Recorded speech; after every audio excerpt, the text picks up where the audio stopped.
Hey there, and welcome to the Catching Up with Casey show, where we talk about anything and everything that has to do with building cohesive, vision-driven teams. I am Casey Watts, school impact strategist and the host of this show. Now, if you are here, then you inevitably are an instructional leader who wants to make change happen, even when change seems impossible. And you can do that if you have cohesive, vision-driven teams that have done clarity work. They know exactly where they're headed and how they're going to get there. These teams have done identity work, and they've built their self and social awareness skills. And they have done collaboration work, and they know how to move beyond faux collaboration to get to true collaboration where change happens and where people get on board. I'm so excited to bring to you conversations that help you to do exactly that. The work that needs to be done to build cohesive, vision-driven teams. Now, with all of that said, let's dive into today's conversation.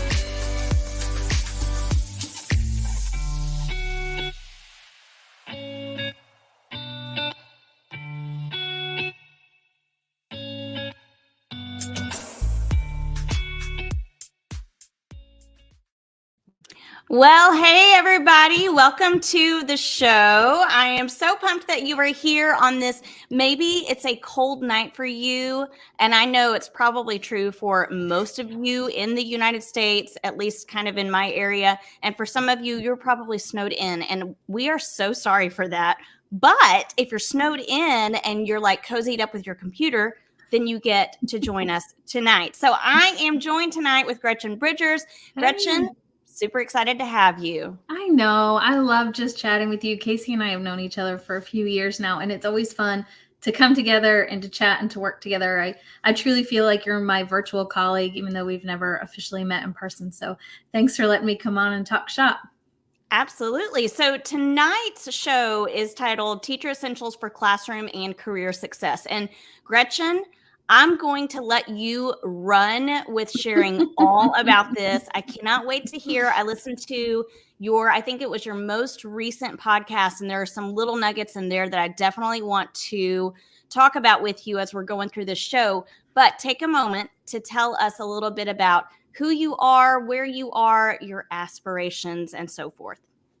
That's a great question about aspirations. So my name's Gretchen. I'm from Charlotte, North Carolina, and I have morphed many times in education, but this is where my heart is, just serving and helping. And so no matter what my title is, I'm always just trying to improve and help others improve as well. And I never knew when I started that I really wanted to make things more efficient for folks and to help them get the answers that took me a long time to get. I didn't know that was kind of my dream and ambition, but that's just how the road was paved for me. And so I guess my aspiration is I hope to continue doing this work so that it has the impact that it can have for future educators, for those who are in their roles right now and wanting more or wondering what they're capable of beyond what they're giving. And for those who want to try different roles but might be a little scared because it's unknown, I just want you to know I've done a lot of things, and you're not going to know everything and every twist and turn or all the answers. But if you're willing to figure it out and you're willing to create a network to ask questions and to hold you accountable, like, you can do all things. And my business is called Always a Lesson, and it's just so true. Whether you're teaching one or you are learning one, which we all are, the story in front of you is a lesson, and pay attention, because I think a lot of the twists and turns on my journey, it was me noticing something was happening, a shift, and listening and thinking, what do I do about that? Can I have a voice in that? Is there something I can physically change about this? And taking the risk and not knowing what's going to happen. And that led to one thing that led to one thing. So I hope that sort of answers your question. And if you want to ask more about the different roles I've had, I can certainly dive into that as well. Yeah, I actually think that would be really powerful if you shared a few of the different roles and how you feel like it's impacted you as far as where you are today and what your aspirations are.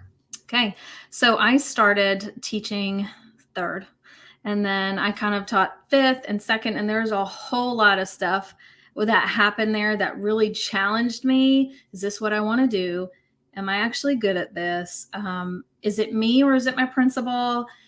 Do I still love the kids, or is this emotionally overwhelming? I mean, all these questions, while also I'm succeeding and growing and given student teachers and colleagues to mentor. And I'm thinking, but I'm over here feeling so inadequate and wondering, what is all this? And I had multiple burnouts. One was mostly related to the testing fatigue of like, I have to get these kids to pass. And that is an enormous stress. And taking on an entire grade level, I was asked to teach fifth because it was a challenging bunch, and classroom management was my jam. And I did it, and I survived barely, but it taught me a lot. When I'm in charge of hundreds of kids for one specific subject, and I'm also teaching them routines and how to thrive in that type of environment, and they haven't had that before, that about wiped me out. And so thank goodness for second grade and its fun curriculum and like the lack of testing, that brought the joy back.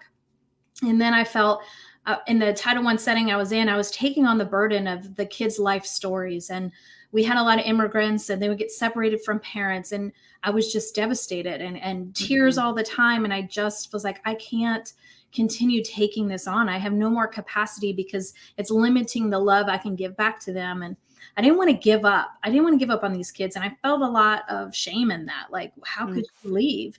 And I thought, well, maybe I'll go fill my cup with a different challenge and I'll come back with more energy. And I went to like a suburban school where they had parental involvement. That was the craziest thing I ever heard. I was putting up the letters on my bulletin board, the alphabet, and 2 parents, knock, knock, knock, we're here to be your room parents. I'm like, a room parent?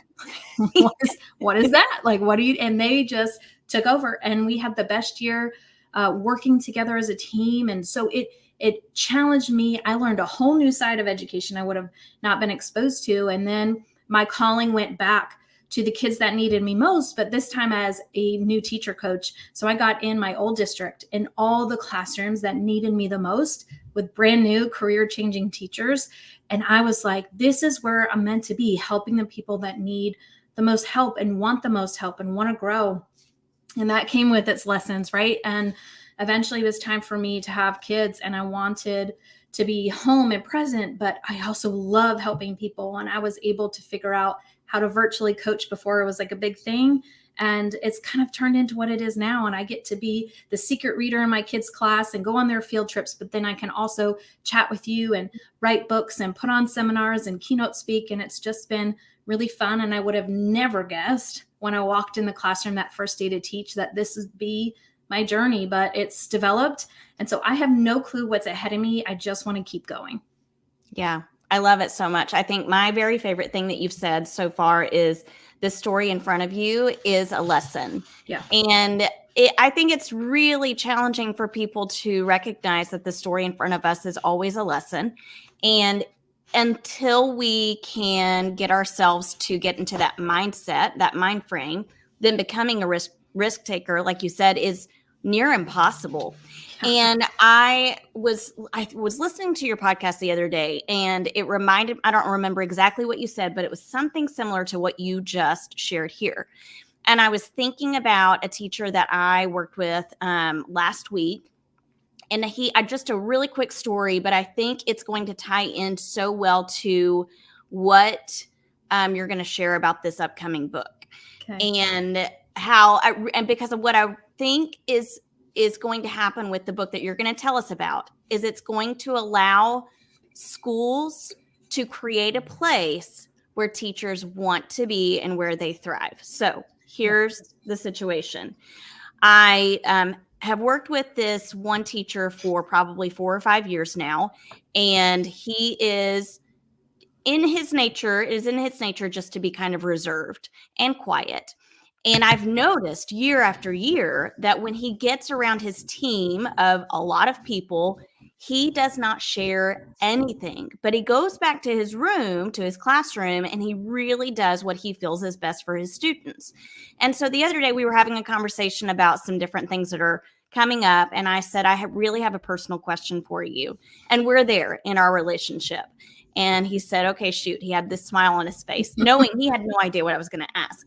But I said, I know you are just naturally a fairly reserved person, but when we have team meetings, you almost are silent the whole time. What do you feel like contributes to that?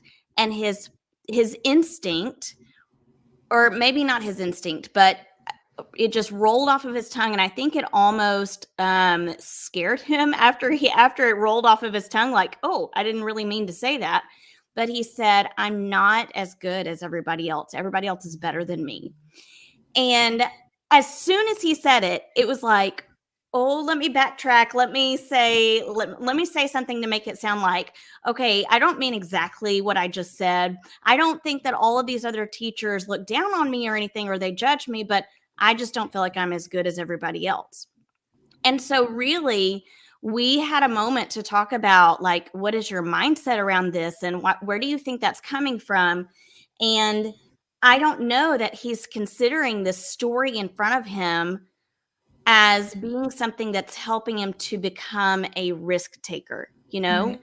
And I want to ask you, in your book, where you are supporting teachers to have classroom and career success, what are some passions that led to you wanting to do that for teachers? Like, I know I'm thinking, man, I want to get this book in his hands because I want him to feel so confident in the classroom and in his career. Where did writing this book come from? And tell us all about the title of the book and everything. Let's hear it. I wish it was such a cool story. I'm like, I've always dreamed to write this book. And because I have a book that was like that, where for years I was like scratching on note cards. This was not it. I was approached about instruction. That is something I love to talk about because I really thrived in how to take curriculum and make it come alive for kids through the execution of teaching. And when I was working with coaches, teaching them how to coach, they would say to me, well, how do you work with a kindergarten teacher and then someone teaching, biology or something? And I'm like, because it's not about the content. It's about how you plan the content and how you deliver the content and how you hold kids accountable. Like, all these things, no matter what you're teaching, are applicable. And they're like, did you write about that? I'm like, no, I haven't really written about it. And time went on. And the more I coached, I was starting to realize there are categories of great teachers. And like you were mentioning, confidence is a huge piece. I think connection, which appealing to me is everything, like to have you to bounce ideas off or come together and do conferences together. It just allows me to have my posse who's like supporting me, celebrating me, but also pushing my thinking, taking a different spin on something. So it's like, oh, wow, I never really thought about that. And so I think the confidence piece and the connection piece, and when you finally believe and are committed to your own growth, that's when you're open to opportunities. So remember, I was saying, I really started paying attention to things happening to me. And that's when my story really started unfolding. And so if you just notice the normal everyday moments, and it might make you say like, or I wonder what that's about, and maybe you journal about it or you tell a friend, like, I wonder what that meant. Those are the things that are prompting you. Oh, that's the area I'm really passionate. Or, oh, that's something that makes me feel intrigued and I want to learn more. That is guiding you to what's next. And a lot of what's next is growth. How are you going to take your raw talent, which we all have it, your knowledge that you've learned in school and through PD, and actually be able to deliver amazing instruction for kids? You don't have to be the smartest person in the room. You don't have to put on a dog and pony show, because that's what I was told to do. And I was exhausted. And part of the reason I had to change what I was doing. You can do simplest things and do it well, and you will be excellent. And I want every person, no matter what they've been told, to internalize the thought that I can be great because I want to be great, and I'm going to figure out how to be great. You don't have to have all the answers. You don't even need to have a coach or a friend, but you can decide right now. And then you can say, what's the first next step? What do I need to do right now to go from raw talent, or maybe great scores or compliments from admin, to becoming even better for every one of my students? Because I certainly was really good for a pocket of students, and I had areas I needed to grow to ensure all students were moving in the right direction. So I think that confidence piece is first, having your collaboration with peers, and then just that voice within making that decision to move forward. Yeah, that's awesome. Everything that you're saying, I'm just imagining, okay, so this is how I'm going to go into the conversation with this teacher next week. Because really and truly, like, he's seeing himself as, I'm not as good as so and so and so and so. But if we have that right professional learning network, and we have them pushing our thinking and building that confidence and building connections, and then we're committed to this area where we have the raw talent and now we're going to grow it, man, that's going to do so much for that teacher. It's going to do so much for the students, and it's going to do so much for his PLN. I mean, if we're really kind of thinking about a broader scale. So who specifically is this book written for? And what do they stand to gain from reading the book or working with you? Because I know you work with teachers in addition to just being an author. Yes, again, with these questions, it makes me laugh because I go in thinking one thing. So I went from serving new teachers to the total opposite end of instructional leaders, whether you're admin or coaching or whatever. And I thought, how did I get to this point? Because I never set out to coach a coach. I didn't even know that was a thing. And so I was like, well, it makes sense, since all day long I'm talking to coaches, that I would write something for them, like a manual, like this is how to help someone in the classroom. And the publisher said, I don't think that's it. And they're like, gut punch, right? Like, no, this is what I want. This is what I see for myself. And I have so much to say. And they're like, I want you to write it for teachers. Mm-hmm. And I thought, but wait, my people over here who I'm loving and supporting and helping, they need something. And then I realized this book is focused on instruction, and coaches and leaders of all levels talk to teachers about instruction. So as long as you are in education and you care about student outcomes and teacher proficiency, this book is for you. So it's written as if a teacher could pick it up and read it front to back. But a coach, and I even have a whole section in the back, like if you're leading teachers through this, there's book study questions, or there's a sequence of how to go about it. This is how you can use it. Pick and choose based on when you're doing a coaching cycle and you have your roster of teachers, who needs what? Here's a chapter. Let's read it. Let's talk about it. How does this apply to you? What can you pull from it? What are you doing tomorrow based on what you just thought about? And so I really want this to be a digestible piece. You're going to read it differently. Someone else needs something different out of it. But most importantly, your intention going into it is, I'm going to learn something new, and I'm going to push myself to do something I might not have tried otherwise. Because I think sometimes a veteran teacher would read this book and think, I know that already. And it's like, right. But, and I'm guilty too when I was in the classroom, are you consistently doing it? Mm-hmm. And if you are consistently doing it, is it working? Because I can differentiate all day, but if I'm not doing it right, it's not making a difference. And so a lot of the work I'm doing with coaches is helping teachers get real about where the gaps are in their abilities. And I call it Swiss cheese. Like, you might be great, proficient, whatever your scale is on your rubric, but there might be holes. And so this book, as you refresh your brain and think, I'm probably not doing that consistently, or maybe I'm not doing that 100% the way it was intended, then you start filling those holes, and boom, you're off to the races. And some years I stayed in lesson design forever. That's the first brick. And I talk about each of these bricks laying upon. And the reason schools aren't having success is because we're not laying them in the right order. The sequence matters. I figured that out, that the sequence matters. When I was coaching, it was like, we have so many behavior problems. What cool things, shenanigans can I have to get the kids to behave? And I'm like, it's planning. They're like, no, it's not. Look at this 7-page lesson plan. I'm like, but you're not envisioning the lesson as if it were a play from start to finish. What do the transition routes look like? What are the questions I'm asking? What's my pacing? Like, you're putting on an instructional experience.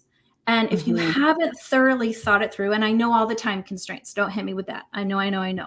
But if you have truly thought it through, then you're preventing a lot of potential hiccups because you've already put it in place in the planning phase. And then when it comes time for management, it's a lot more routines and procedures than it is sit down, stop talking, turn your card, whatever your system is, right? Because you've already put the systems in place. And then you get to the engagement. And that's where teachers, that's all they want to do. Like, what is the cool engagement thing? I'm like, you actually need to go back to brick one. You have something that's amiss right there.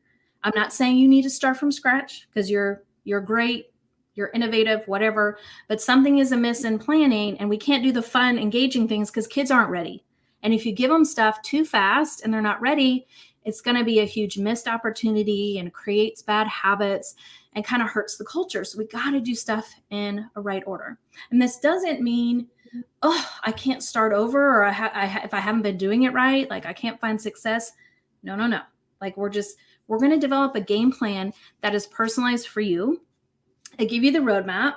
Here's the sequence. You diagnose yourself, take the survey, figure out where it is. And this is why it's so great for coaches to know this teacher is here, this teacher is here. And each year it's going to be different. Each class period is going to be different because your class composition changes. So just because you went through all 4 bricks last year doesn't mean you start on brick 4 with the next group. We got to start all over again. And when we get senioritis or summer's coming, we kind of slip in, that Swiss cheese comes, right? And so This just helps us remind ourselves of the basics of best teaching practices and the sequence that makes the biggest impact for the students and their learning and the teachers and their proficiency, their ability to give knowledge to kids in a way they understand and can go off and do amazing things. Is this going to be out tomorrow? April. It's coming April.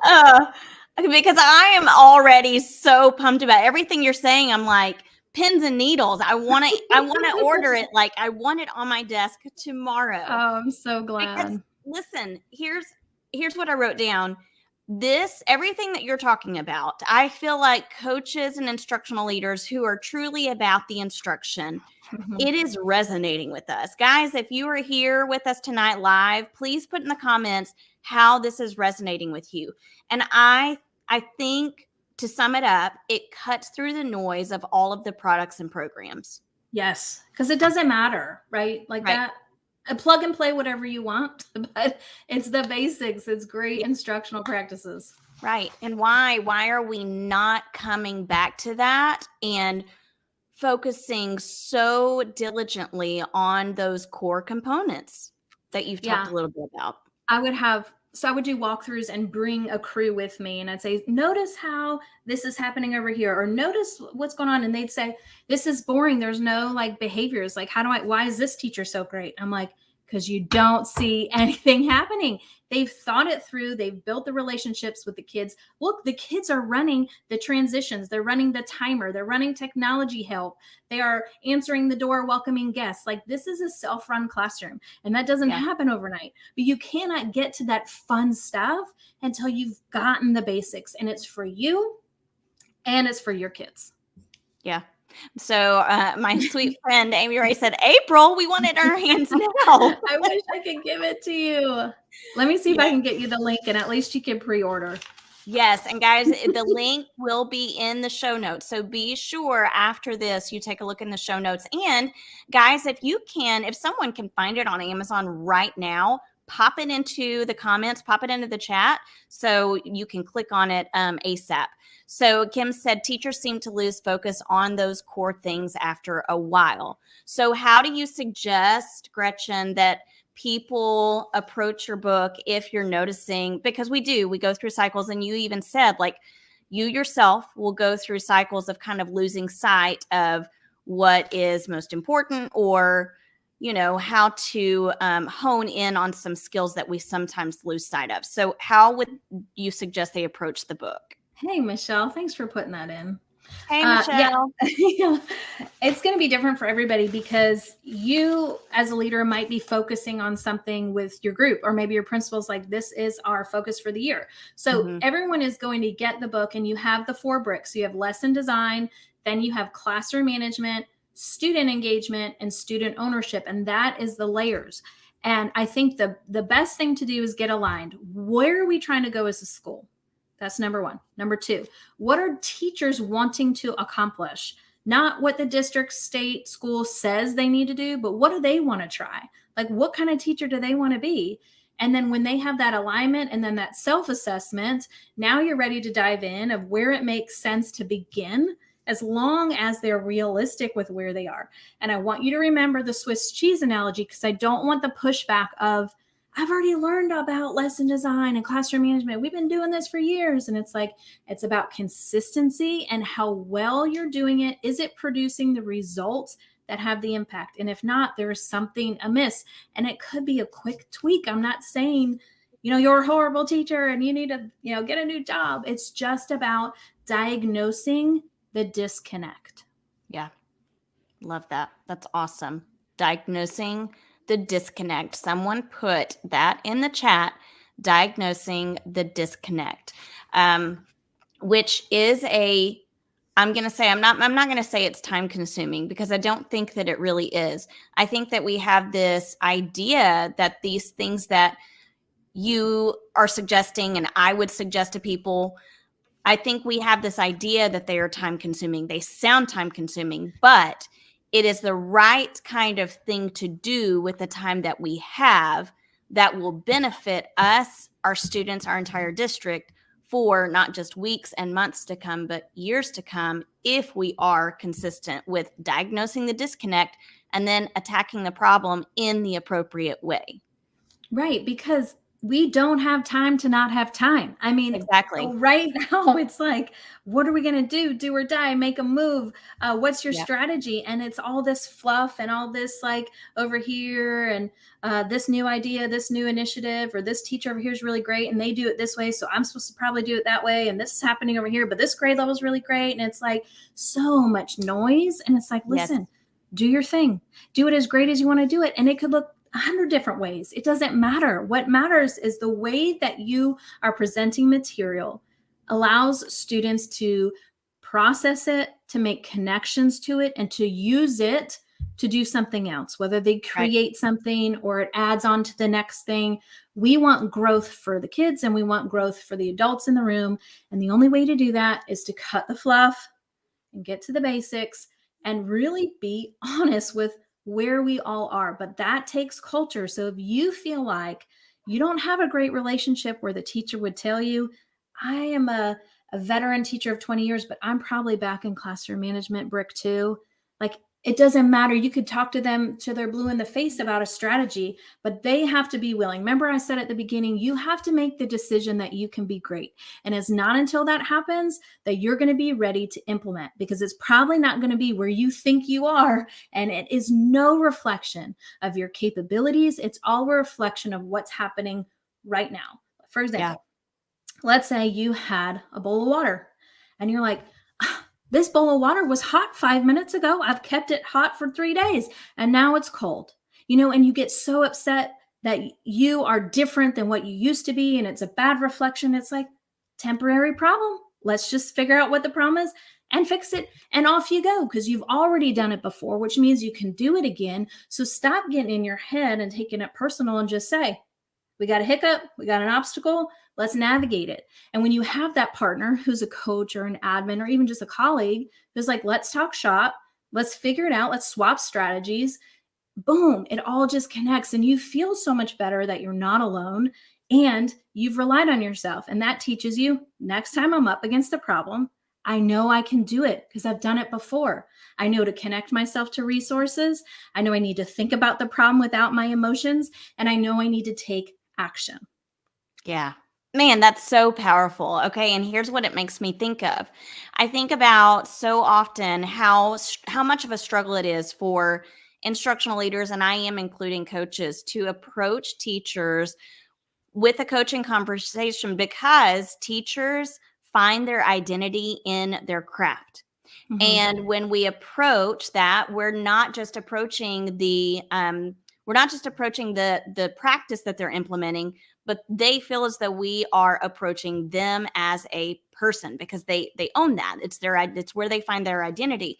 But I could see if a leader is really intentionally utilizing this book, that it makes it possible for a teacher to detach themselves a little bit from that, to be able to see it through a different lens, to be able to see it from a bird's eye view and look in on themselves and reflect and make some considerations about how to shift and change. Well, it would have made a world of difference if someone came up to me and said, "You'll never be perfect. You'll Yep. never have it all figured out. You're going to have rough days. You're going to have great days. And in the end, you're going to be successful." Right. Because that's all I need to hear, is that it's not going to be perfect. It's going to be ups and downs, but I'm going to be able to see it through. And I think that's what teachers need to know is, I, as your colleague or your coach, I'm not going to give up. You are going to fall on your face because you're going to take risks and you're going to try things you haven't tried before. And you're going to be frustrated because it's not going to work, or kids aren't responding, or parents are down your throat, or admin's not really into this whole let's get back to the basics thing. But listen, I'm here and I'm right alongside you, and I'm going to cheer you on, and I'm going to make you work hard, and you're going to hold yourself accountable, because at the end of the day, you are learning the habit of growth. And when you've figured out how you yourself tick, how to work around some of your mind stuff, and how to actually take action that has results, you're going to be like, I can't believe I did that. Let's do it again. And you get all excited for the next new problem. And this time you're grabbing your own colleagues. You're like, come on, guys, let's all do this. Like, look at how great this is. And when you realize that, oh, so just because I've advanced all through the bricks, like, I don't stay there. When a new student comes in, my culture shifts and I might have to go backwards. Or a new leader, God, I had so many in my time as a teacher, and I had to shift what I was doing because this person likes this, but this person likes this. I'm like, you're driving me crazy. Like, why can't great teaching just be great teaching? Right. And so I think I'm very hopeful for the relationship between coaches or leaders and teachers when they start realizing this has nothing to do with who we are as people, and everything to do with how we react to what's happening around us. And again, to my message in the beginning, when you teach yourself to pay attention, you see the clues faster. You know, you've got your arsenal of your posse over here, your PLN. You've got books and workshops and conferences that you've gone to. You've got your brain that you know is ready to take this on. You can do this. Make the choice, have the confidence, get your collaborative group together, and go ahead and just take that action. Yeah. I cannot wait to see how popular this book becomes, because it's going to be one of those books that it is a foundation, no matter what new technique you're learning, no matter what professional development you've gone to, anything teachers learn about is still going to fit within the construct of those pillars that you've discussed. Yeah. So, but it could look so different. And that's what I love, because you could sit with a group of people, whether it's a book study or whatever. And you're like, okay, let's all focus on student ownership. Like how you read it and what you took from it and what you're going to go try and what you and you and you. It's like, wow, we just took the level of this group and amplified it because of everyone's ideas. And now not only is my one idea great, now I've got like 10 cool things that I can try this year, next year, whenever it's appropriate. And so growth magnifies when you surround yourself with the right people, and the right people are people who want to grow. So go find your people who want to grow and do this together. Yeah, absolutely. Okay, so I have to ask you, because this show really is all about building cohesive, vision-driven teams. So you know that I talk a lot about professional learning communities and teams. Yes. And I want to know where you feel like this book fits into that. Hey, Melissa Morrison, good to see you. Okay, PLCs and teams. Here's the thing. When we come together, a PLC, and don't get upset when I say this, is not a time to write your lesson plan. However, Amen. it is a time to hash out. Remember, we talked about the learning experience. And so we can think of what are those higher order questions that we want to know that Jim, Bob, Steve, Savannah can answer, because they're the subgroup in the data that we need to make sure they're ready to move to the next standard, right? When you get that nuclear about what you're doing and how you're attacking it, that you're not into the whole, this is on page 57 and this is at this time. And like the focus of the PLC is to discuss and here's our topic. What makes the most sense for sequencing? What kind of great examples can we use? What's worked in the past? What hasn't worked? What's our end of unit assessment? And what are we doing in this particular lesson that will allow students to have mastery towards that? I mean, the discussion should be rich. It should be loud. There should be markers and Post-its and excitement. It should not be like, yep, like Ferris Bueller, it's just like you walk into these PLCs and it's just rigid and it's quiet and the coach is doing their best to facilitate, but it's like this person's grading papers and this person's typing on the computer the lesson plan and going to send it to everybody else. And it's like, what is this? Like, how is this ever going to push the needle? And so we have to move beyond compliance. I think a lot of the behaviors and pushback we get from teachers is because they're being told that they have to do X, Y, Z, and they cannot figure out how to be a great teacher under those confinements. And so one way you as the coach can bring light to that is to say, guys, today we are going to hash out everything classroom management. What are your struggles? Where are your areas for opportunity? What procedures have you been holding back that it's time to implement? What does this look like? Go. And they're like, wait, I thought we're like having a PLC. And it's like, yeah, like this, like it's literally an education roundtable to solve problems and increase learning in the classrooms. And this is what it looks like. And it could look different the next time we come together.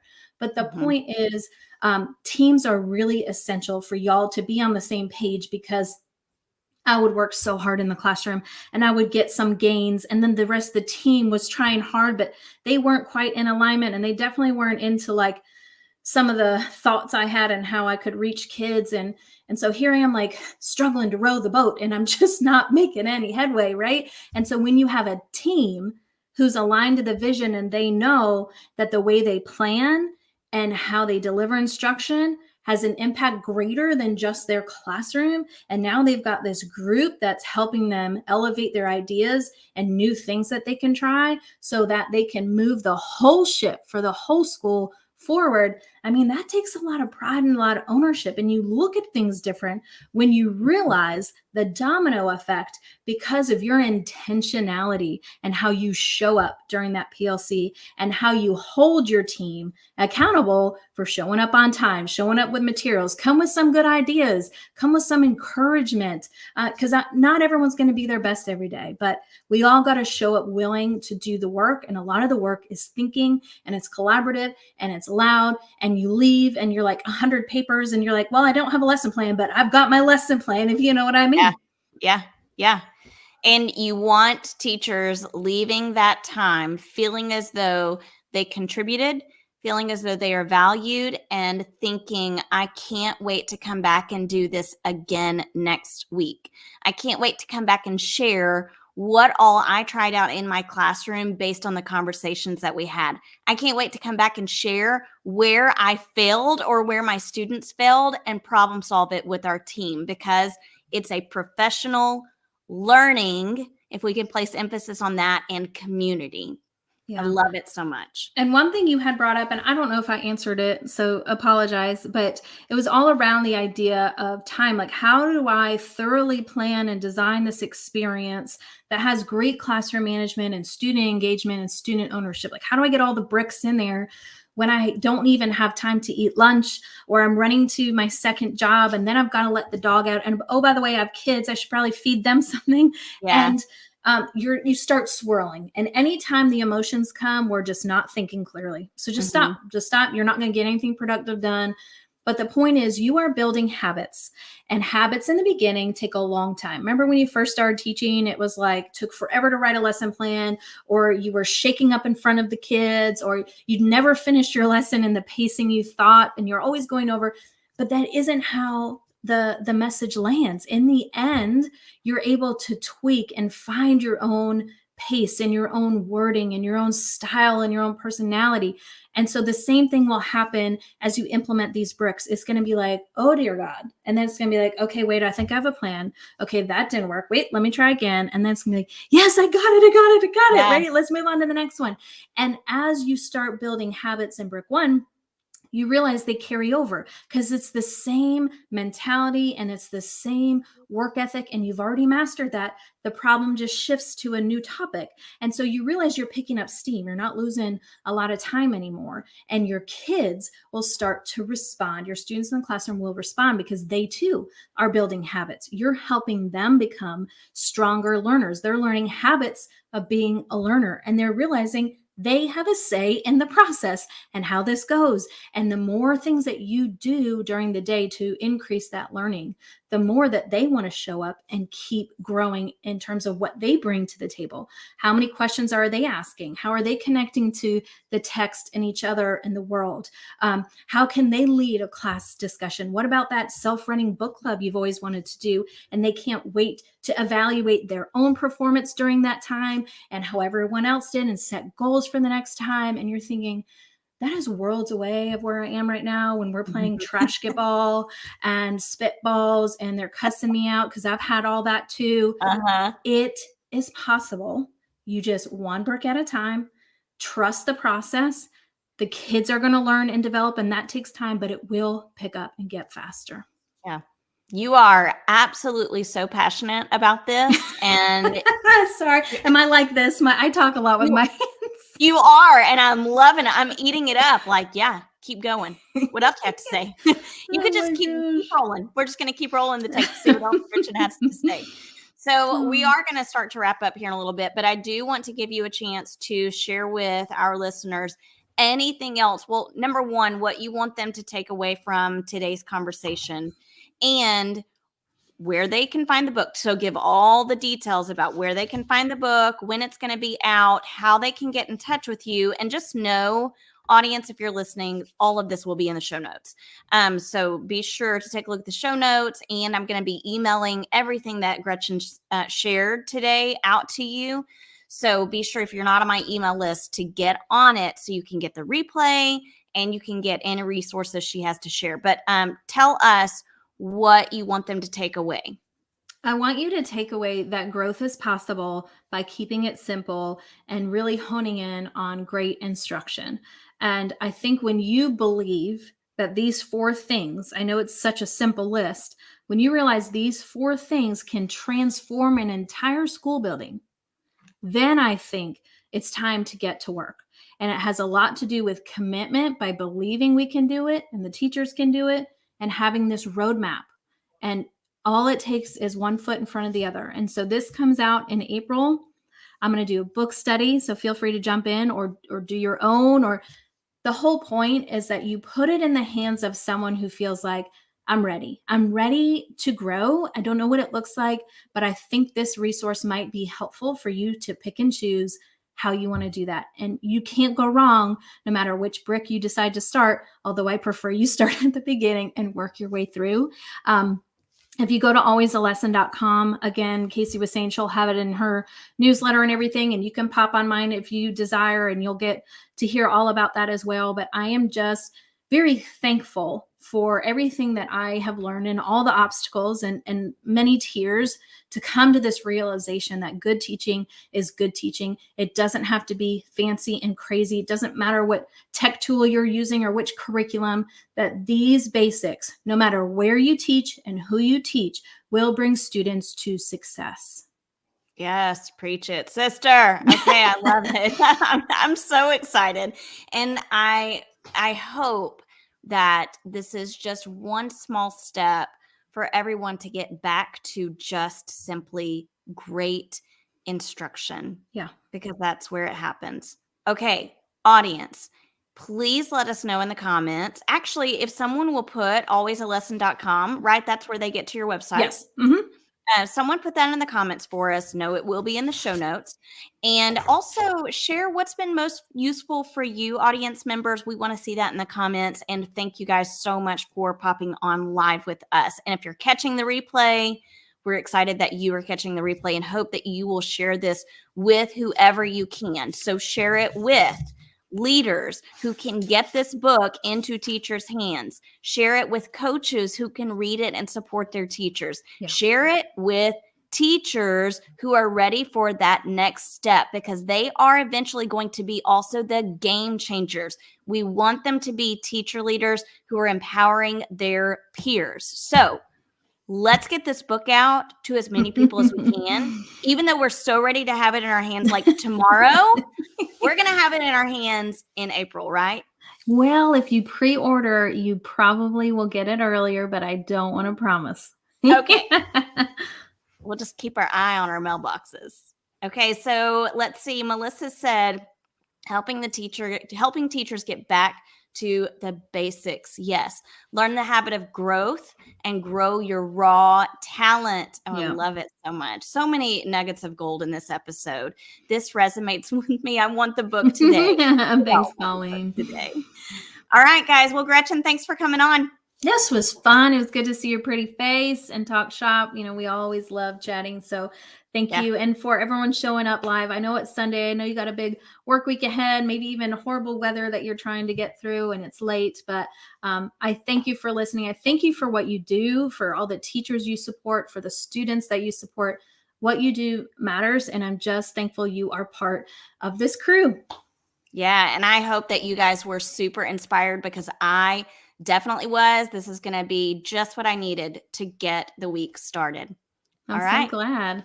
See you guys later. Bye. Bye. Hey guys, I want to give a huge shout out to you for tuning into today's Change Catalyst conversation. I would love for you to do me 2 solid favors. Number 1, if you have enjoyed this or any other Change Catalyst conversation, do me a favor and hit subscribe. I've got a lot of great content and guests coming up, and I don't want you to miss any of it. Number 2, if you are thinking of a friend or colleague who could benefit from this show, share it with them. The only way to make change happen is through a multiplier effect, and you can be a multiplier by sharing this show. Until next time, I want you to go off and do the great things that Change Catalysts do.